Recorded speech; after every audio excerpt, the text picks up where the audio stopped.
Welcome to OAC's monthly broadcast. I'm Christy Kuna. And I'm Joe Naglowski. And we're so excited to be with you here for another edition of OAC's TV monthly broadcast. Joe, welcome to the hosting table. This is the first time you've actually been on this side, right? Absolutely. I'm honored to be here sitting in for James this month, but look forward to him coming back next month. Yeah, spring has sprung. I think everyone's feeling that air. We're excited to dig in today. We have lots of great stuff. And just a reminder for those first-time viewers, this broadcast is designed with the viewer in mind. So we're here to provide you guys those latest updates, trending topics, and we get into some of these thought-provoking discussions. And so there's lots of good stuff in store. So let's do that. Let's take a quick look ahead at what we have coming up today. So as promised, we'll jump into the OAC's activities. Lots of stuff's been happening this last month. Today's trending topics is all about how popular media outlets are opening up dialogue about obesity. Sometimes that's good, sometimes it's bad, but we'll get into that. And then our main discussion is a really great deep dive into some of the behind-the-scenes work and how it impacts you as the viewer. And this is a great opportunity with Joe being on our broadcast, co-hosting, that we'll be able to really get that good glimpse. And absolutely, I'm excited to be here. And we're also excited, as always, to give away a few swag items. That's right. So make sure you comment to win this tumbler. Or Christy has a beautiful journal. Is yes, that what it is? So yeah, a journal. There you go. and we don't. So please comment, and of course we'll pick the winners from the folks who comment on Facebook. And I'd also encourage all of you to stay tuned for a poll at the end. We really want your insights about the timing of future broadcasts. Should we be doing on a different day, at a different time?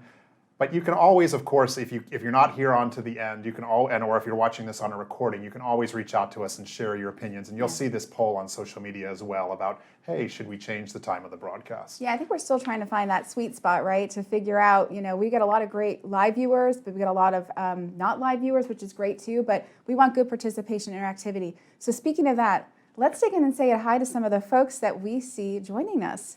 We've got Elizabeth from Minnesota. Welcome, Elizabeth. Happy to have you. We have our good friend Vicky from Lanzarote, which happens to be a territory of Spain that is actually just off the coast of Africa, a beautiful little island. And Vicky, we're glad to have you today. It always looks beautiful where she's at too. When we video chat with her, she's a great advocate of OACs. We also have Laura joining us from Niles, Michigan. So some more folks up there. Hope it's getting warmer for you guys in Michigan. And Michelle from Temecula, California. Welcome, Michelle. We're glad you're here. I bet that's Shelley. Yeah, I think that Not is. many Temeculas out there. Well, keep those comments coming and engagement. It's a good time to do that, to interact with us, but one another as well. So let's dig into it. Let's jump into some updates here. As mentioned, if you've stayed tuned to OAC's channels in the last several weeks, lots of excitement's been happening, and particularly you probably saw Obesity Care Week was one of those. And Obesity Care Week did take place in early March, and so you probably saw that. And we had this year hundreds of members get involved. It was so great to see. We had those key focus days as well that were focusing on those core areas of weight bias, access to care, childhood obesity, lots of great coverage there. And I think that what was really powerful about this year was that powerful dialogue that was generated on social media. Obesity was trending as a hashtag, which was remarkable. It really was. I want to applaud all of you who participated in this activity, whether you were a champion, a sponsor, an individual participant. You made a difference in those days by sharing these messages. I mean, getting to that trending spot on Twitter is an important thing for us and our messages. Yeah, it's still happening. We actually heard someone today say, I saw obesity, we saw that, so it's still going on, so love to see that. And if you did miss this, there was a lot going on. You can go to our social channels and you can catch up on all the great stuff that was happening. And also that happened during Obesity Care Week was World Obesity Day. It happened on March the 4th. This was the united day that folks from all around the globe recognized obesity as a disease, and lots of good stuff came out of that. It was a great global presence. I think that was one thing I saw tremendously. More activity this year. We've been working for that United Day. It really, really took form. And one of the things here in the U.S. is that one of our actions was that we did send a letter to President Biden to make sure that obesity is a priority on the agenda, which we often do for new administrations. Yeah, I'm excited about the letter. I'm excited about how many people signed on the letter. And we're particularly excited because prior to the inauguration of President Biden, we actually met with his transition team. And his transition team seemed excited about our issue of being able to address obesity and actually improve coverage to obesity care. And so I think the timing of this letter to President Biden to reinforce that will help us continue those next steps to getting the administration to do more about obesity. And speaking about doing more about obesity, another exciting thing that happened during Obesity Care Week and on World Obesity Day was the reintroduction of the Treat and Reduce Obesity Act.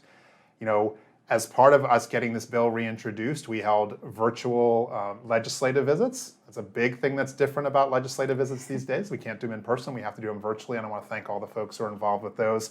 We held a legislative briefing where Patty Neese, Fatima Cody Stanford, Donna Ryan, Bill Dietz, and Heidi Blank from the CDC all educated members of Congress about obesity and about the Treat and Reduce Obesity Act.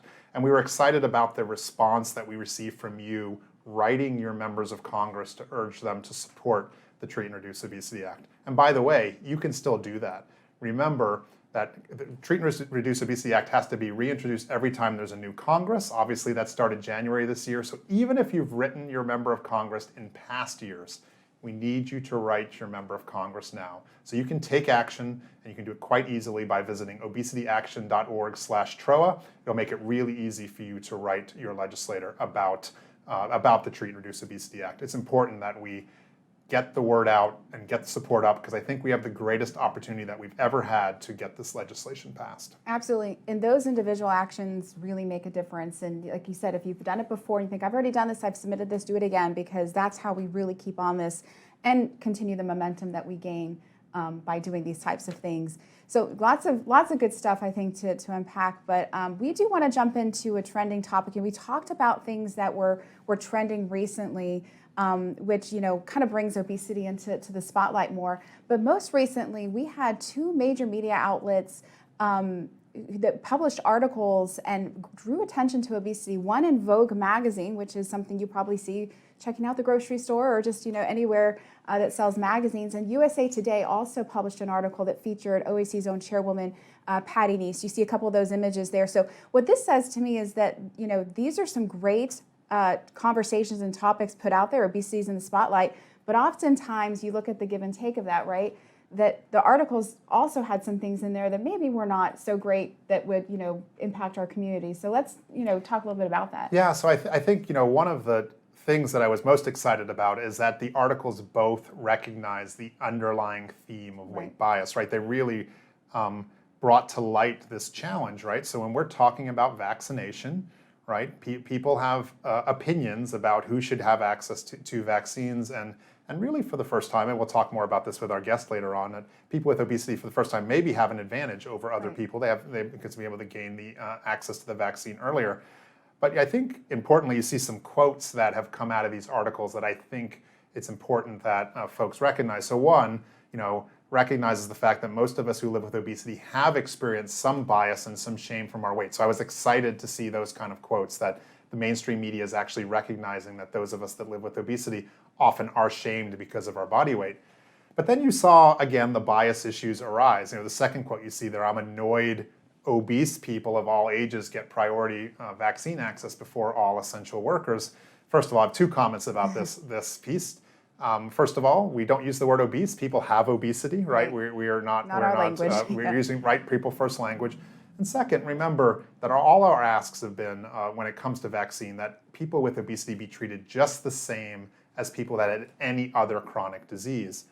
And honestly, that information or that quote is actually inaccurate, right? Essential workers, healthcare workers, et cetera, were all in class 1A, and they received vaccines in most places before people with obesity did, who would probably be classified in group 1C. Yeah. So these two articles, I think what's interesting is vaccines are often, and we're going to talk about here in a second, but it is something that brought about a little bit of misinformation, and then also just didn't really, point to it. People with obesity are deserving of care. These articles did take that on, but I think, having that personal experience to draw from that and a real example of someone pushing forward is something that I think all of our folks want to hear. So that does bring us to our special guest that we are having join us live here. And so we have Sarah Bramblette joining us, who is an OAC National Board member. She's also chair of our Access to Care Committee. And she actually recently received the COVID-19 vaccine, but had to kind of go through this whole process of evaluating, getting the appointment, how to do it, but also trying to unravel the bias that has been put forth on folks. that, she is deserving of this vaccine, because she's in an at-risk population. So let's invite Sarah to join us. I think she's standing by. There she is. Good to see you, Sarah. And we're happy to have you on OAC's broadcast. Hi, thank you for having me today. So Sarah, let me kick us off. And again, thanks for being here. But why don't you tell us a little bit about your decision to seek the vaccine? What went into your decision-making process? Well, my decision-making process and thought process about the vaccine actually started last summer. My mom's in a long-term care facility, and my boyfriend recently moved across the country. Everyone being at high risk, really we're trying to think of when we would be able to get back to normal. And I think most of us would agree, midsummer last year, we kind of realized things might not get back into normal until we get the vaccine. At that point, I started asking my primary care provider what information she had about the vaccine and what her thoughts were on it. I think the trials were just beginning, and she told me that she would have to wait until she saw the information that came back from the trials.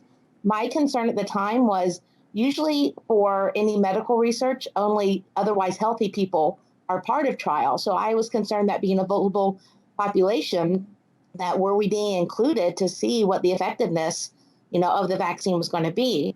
And she assured me that these trials specifically did allow people with other medical conditions to participate, as long as the medical conditions were being properly managed at the time. So that gave me a little bit of encouragement that once a vaccine was ready, it would be something that would be effective and something I could take. So come around to November, December, when the vaccines were rolling out, I checked in with her again to ask if she had any information on when they might be available. Because, for the entire year, we kept hearing that, we're going to do the most, everyone stay home. If you're vulnerable, stay home. And then we're going to, take care of you first.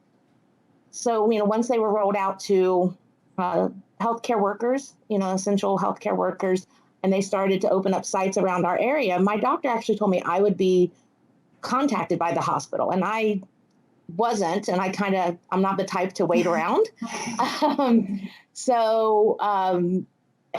And then I found out that our governor, I'm in Florida, and Governor DeSantis had actually included in his executive order individuals over age 65 and individuals under age 65 highly vulnerable.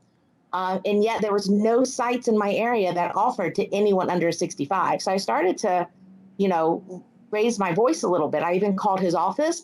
I called our county mayor and I said, hey, this just felt, again, honestly, it felt like lip service again. You hear so much about people, especially with obesity, being at risk and things, and that then when vaccines came out, they said we should be prioritized, but no one was actually offering them to us.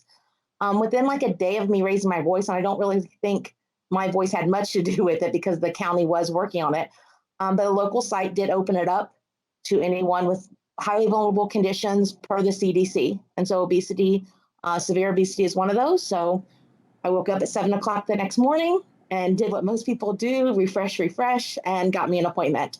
And was very relieved that that was available to me. And so I've had both my first and my second dose.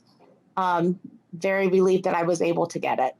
So Sarah, I think a couple things that drew me into your story was first the inclusion of your primary care provider. So I do want to encourage all of our listeners or our viewers today to recognize that this is not a decision you have to make completely on your own. You can actually consult with whether it's your primary care provider, your obesity medicine specialist, your bariatric surgeon, whoever it may be who's helping you with your care. Please take advantage of that. And also your advocacy obviously stood out to me, but we'll come back to that in a second. I'm going to ask you another question first. So, one of the things we saw to a couple of these articles was around these issues of bias and stigma directed at, kind of prioritizing those with chronic diseases like obesity. And so did that impact you at all? Did that rise up in any of your experience? It did. Initially when I was, anticipating being able to get it for a highly vulnerable condition. I actually have several, but obesity is the most well-known one and maybe the most able to, I guess to say, prove.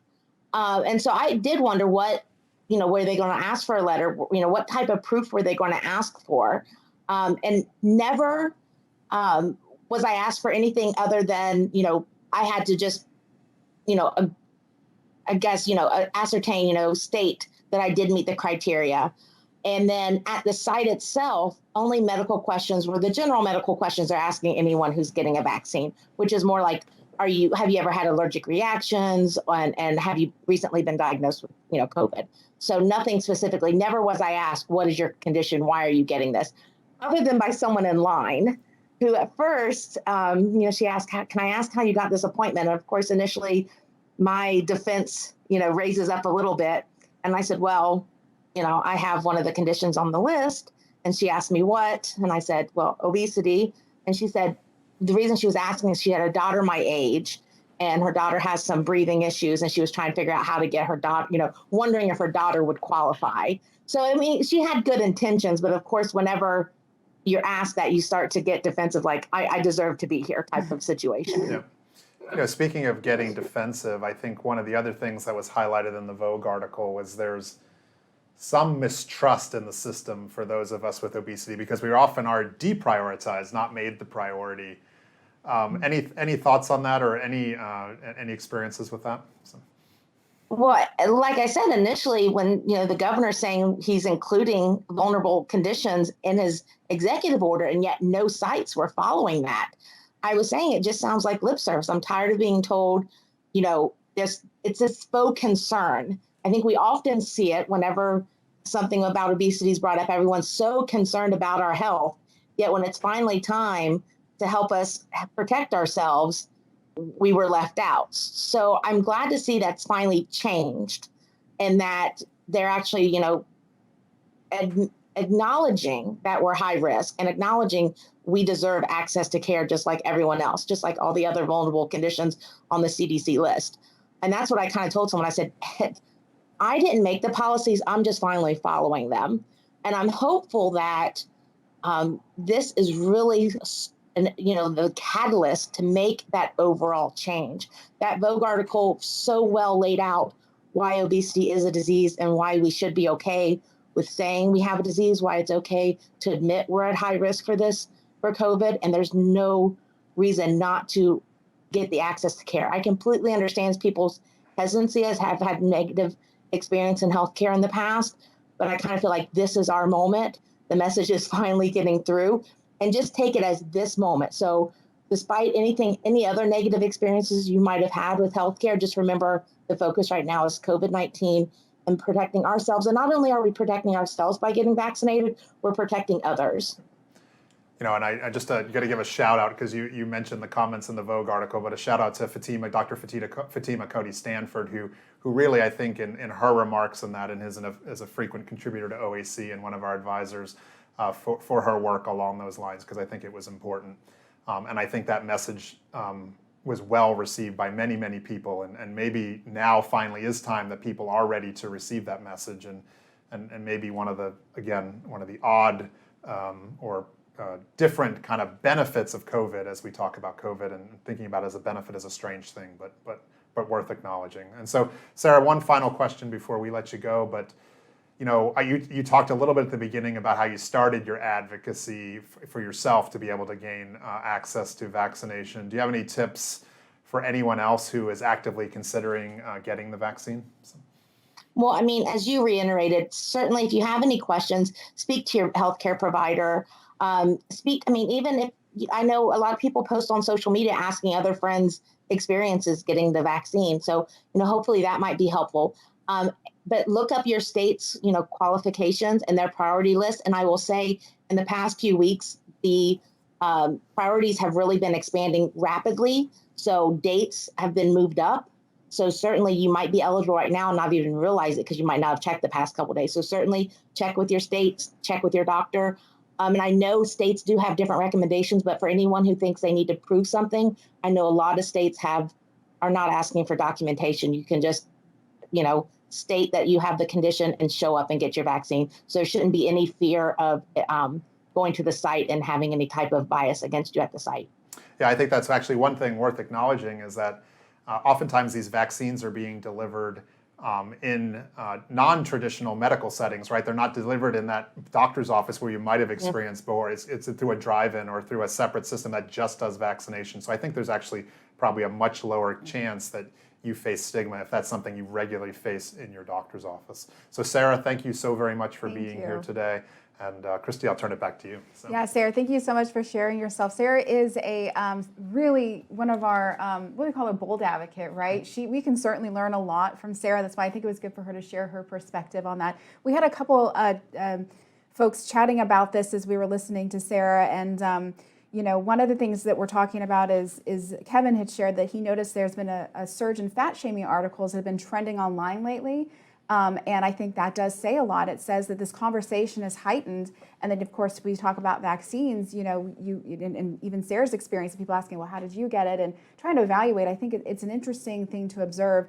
And then Michelle offered the sentiment, which we agree with. Too many people still see obesity as the fault and the problem of the person who has it, and the bias is real. So truly, yes, that is what we are trying to fight against. Advocates like Sarah are those that we can learn from, and to really to be bold and share their voices. I think she mentioned advocacy may have been you know, the reason why the county finally opened it up, but I would maybe beg to differ, right? I could see that really prompting them to say, fine, let's get this going. And I agree completely. I think a little bit of advocacy always helps. And I do want to remind folks, I know some people may say, well, I have a friend who sought vaccination because they have, and they got prioritized because they have a chronic illness. Remember, not all chronic illness is visible or public, right? And remember, obesity itself is an example of that, right? You can actually have well-controlled obesity, right? And actually have a BMI of less than 30, but obesity is a chronic disease, so it never actually goes away just because you're well-treated. So remember that when we go through some of these prioritization exercises, it's important that we try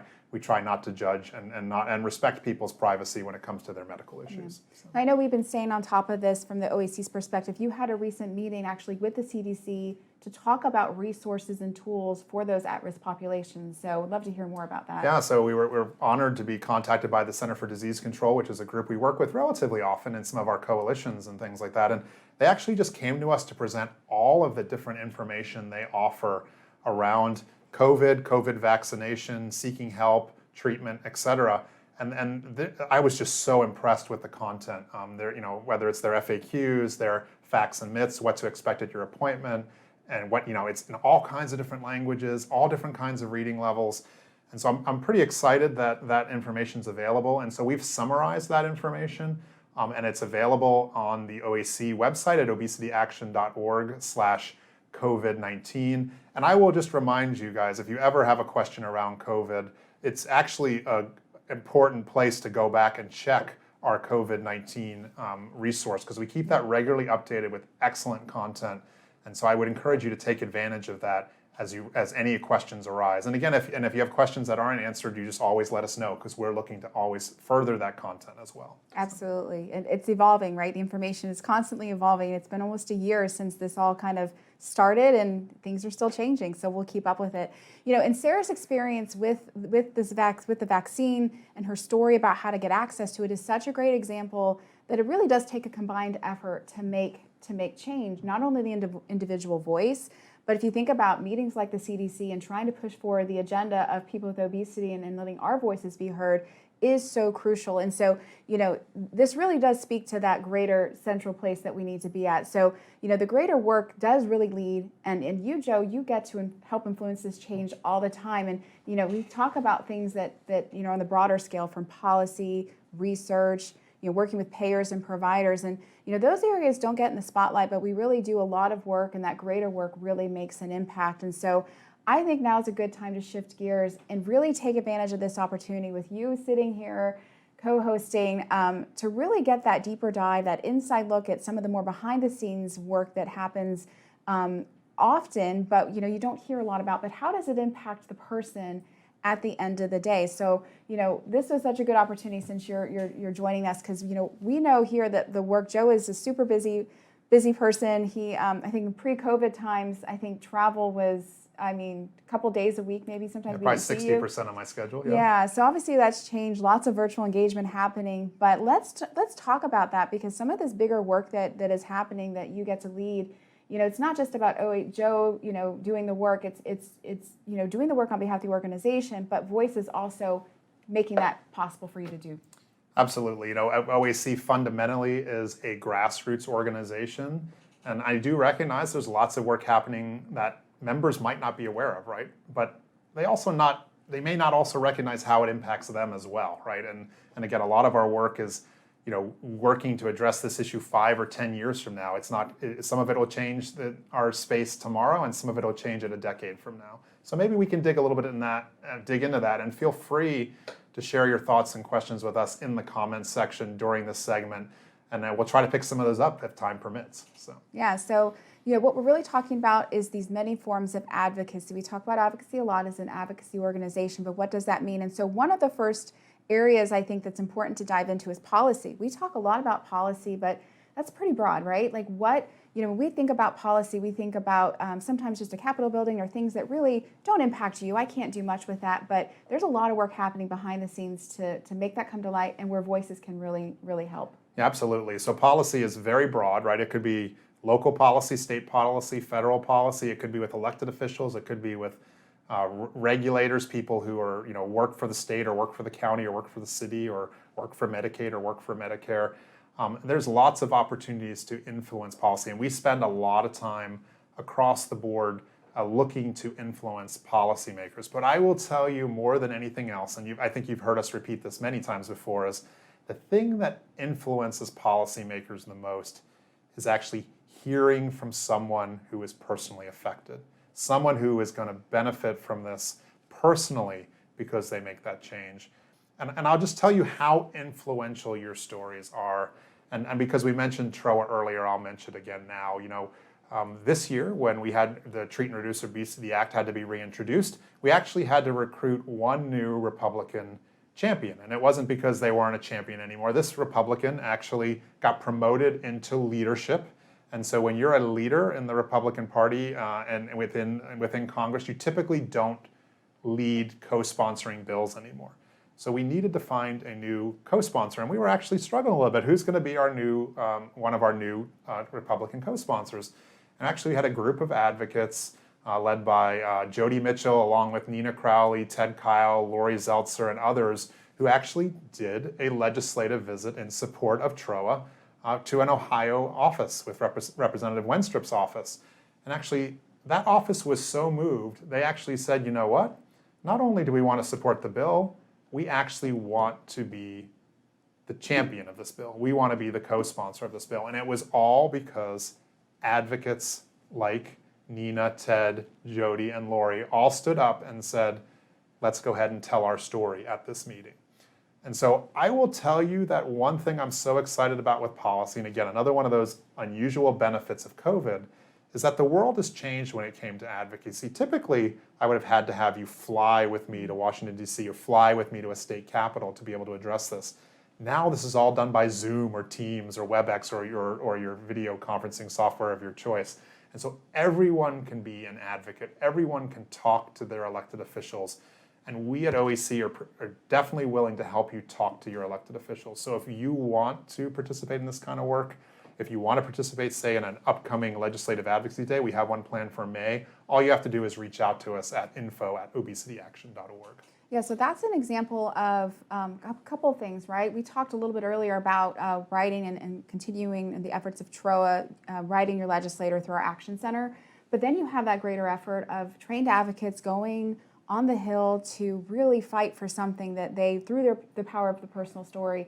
So it really isn't just about that or the letters, it's that combined approach to really make people, and especially decision makers, really start to think a little bit differently and to put that on their agenda. Right, and just remember, I know Christy said the word trained advocates, and remember, if you agree to do this, we will give you some training. Yes. It is not that complicated. No. For those of you who have done it with us in Washington, D.C. and in state capitals before, you might have received some formal in-person training when we were able to do that, but now that we're doing it virtual, we will definitely train you. It is very easy, and again, remember, your elected officials are elected to serve you, so they want to hear from you, and it's their job to hear from you and to listen to you. And they're almost always respectful. In fact, I've never had a negative experience in an office where, for example, an office intentionally shames someone for sharing their story, et cetera. And I think you're right, that virtual world is opening the doors up more for it to be a little less intimidating than maybe that physical visit. So great stuff to share on in that, and of course, TROA remains a big priority for us, and so we're excited to see where that goes. And speaking of that, one of the other areas when we think about seeing change over long term is this area of research, right? So you probably see lots of articles or headlines that have to do with statistics and research, and at the end of the day, what does that really mean for people with obesity? And so I know here at the OAC, we get the privilege of being able to really be involved in so many types of research projects. So while we don't do research ourselves as an organization, we represent the patient voice in the research, and we're very fortunate that we get lots of requests to contribute in very meaningful ways to research and different innovation. Yeah, and I just want to emphasize here how important it is, how important the patient voice is in the research process. A lot of times folks will research something and they won't recognize that they're actually researching the wrong topic because they actually haven't had a conversation with someone who lives with obesity. And so this is the role that we often play in these projects. We serve as either the representative of the patient voice, or the organization helps assemble the patient voice to be able to influence these projects. Yeah, and I know you work on a number of projects in this realm, I think, that are really key to highlight, that have to do with, really, from the scientific side, but also some advisory things that we get to participate in as well. So let's talk a little bit about those projects. Yeah, so one of the coolest projects I'm involved in, and it's a very long-term project, it'll be 5 or 10 years down the road before we see the data, is a project out of Europe. Actually, it's called the SOPHIA project, which is actually looking basically to try to figure out which treatments work for which people when it comes to obesity. So instead of like most of us, and if you're like me, you've tried dozens of them right before you find something that may work for you, this hopefully would narrow that, right? To say what will work for you in the short term. So that's what this project is trying to do.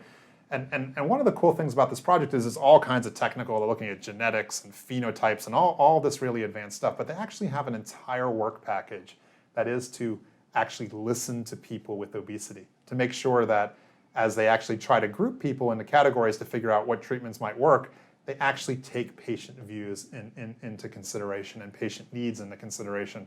And so those kind of projects and that kind of work is so very exciting. So. No, it is, and I think that's, while we're not scientific researchers, you leave that to the experts to do that, but as you mentioned, I think it's just remarkable that the patient voice is represented. And I don't think that would have happened, and we've been at this now for 16 years, and 16 years ago, I don't think that was really, something that was prioritized. But the voice of the patient and the story is being prioritized.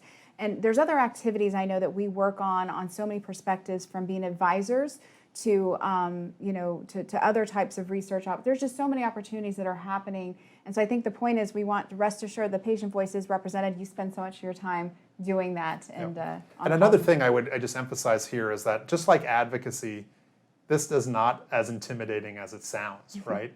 You do not have to be an expert in statistics, right? You don't have to be an expert in research process. What they really want is your opinion and your views, right? And you are an expert in your lived experience, and that's what you bring to these kind of studies. And they are not intimidating. I know, Christy, you've actually had the honor of participating in some of these as well, in some of these advisory boards, and I know you can share that experience too, right? It's not about trying to figure out the statistics or the research model. It's really about your story, right? No, and it boggles your mind that you think you're saying something that's so commonplace to you, but you're teaching someone who's leading, big projects, and they're looking at us thinking like, I didn't realize that. We talk about the aspects of obesity that people don't even think about. So it is very rewarding.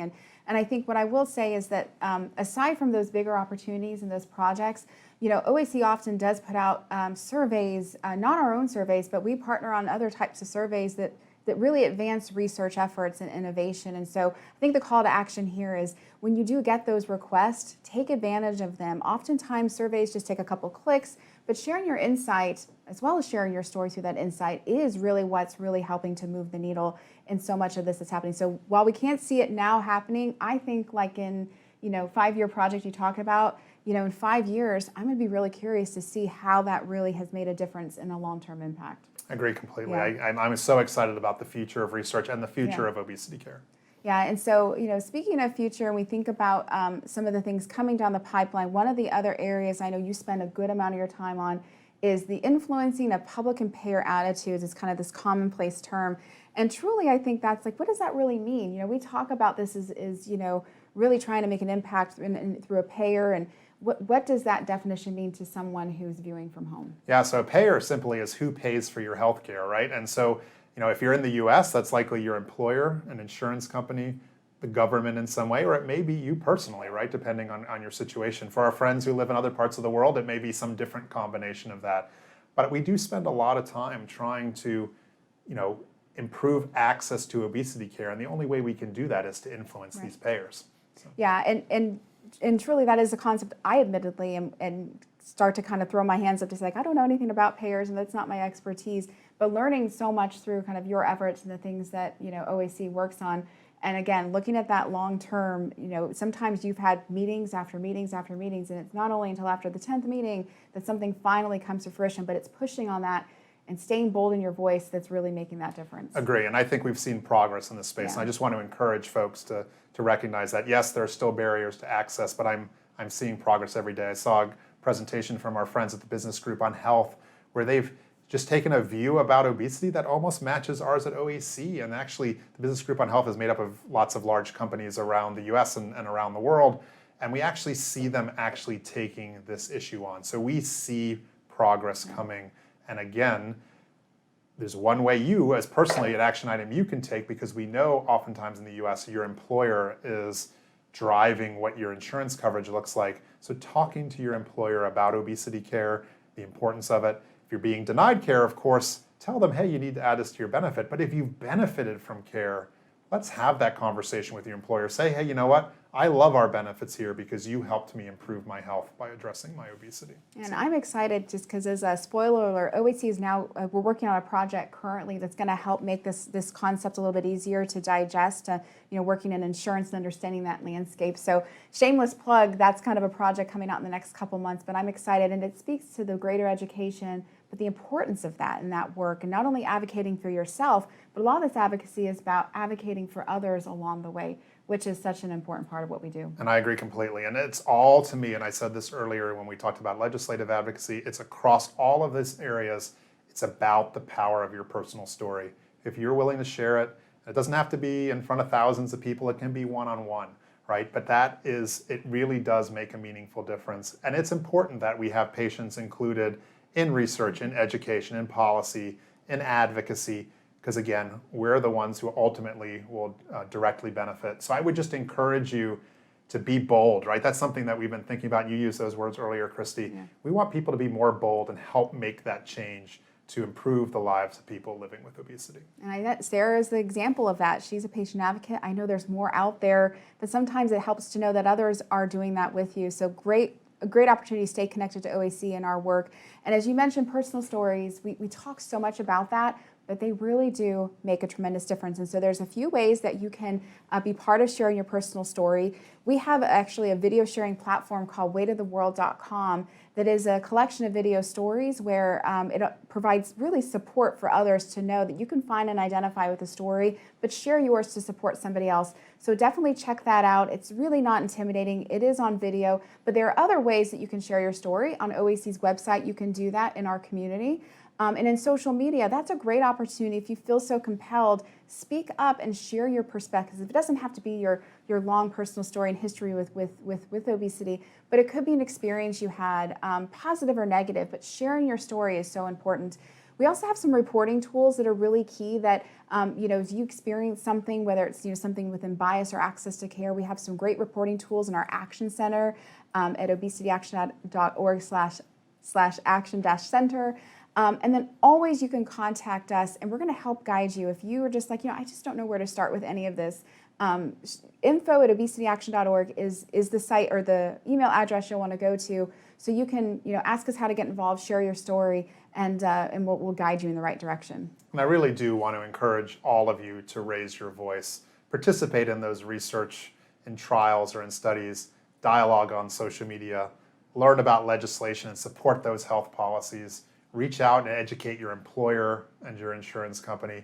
Have those real-world conversations with your friends. If you see bias, say something about it, and really get involved in those key OAC initiatives. Yeah, and I'm so grateful we got a chance to kind of dive into that segment, Joe. I do think that, all this time working with you, I still learned so much just by your experiences, all the calls, and I almost think we need kind of like a time with Joe, to capitalize on that. So thank you for being part of this broadcast. We are at the end though, which is crazy. It seemed to go by pretty quick, right? Yeah, and my apologies to Chris. I know I looked at the wrong camera half the time, so That's Chris is okay. broadcasting in the back, so takes time. my apologies to the audience as well. So. No, we hope you enjoyed your time with us, and we really want this to be interactive, and you'd want to continue to join with us. And so our next episode is coming up April the 21st. Mark your calendars. You're going to be joined, I think, by myself and James is the plan.